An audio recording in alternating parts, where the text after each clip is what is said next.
Alors ici, vous avez le rucher principal.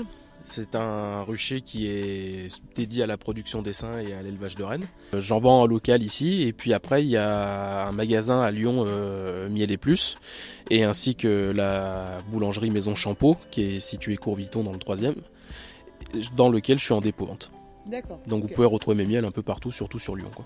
Voilà, donc là vous avez en principe dans les années normales entre 100 et 150 essaims qui hivernent, sauf que là cette année vous en avez que 60, ce qui est dû à l'année catastrophique qu'on a eue.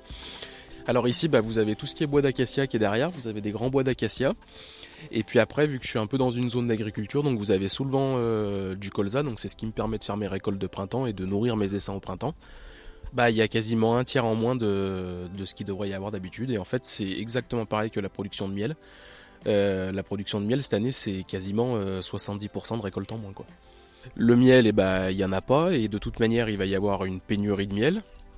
Et puis après, comme on la vit, on vit sur les réserves de miel qu'on avait. Et puis, de toute façon, on fait avec parce qu'on n'a pas le choix, quoi.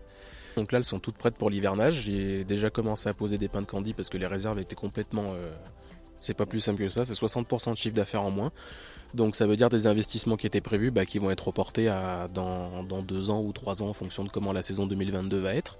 Qu'on espère bonne, parce qu'on est un peu tous angoissés d'avoir une deuxième saison pareille. Parce que là, je crois que ça serait la fin de beaucoup d'apiculteurs. Tous les apiculteurs vous le diront, cette année, c'est la survie en fait. Donc c'est pour ça qu'on espère que 2022, ce sera bien.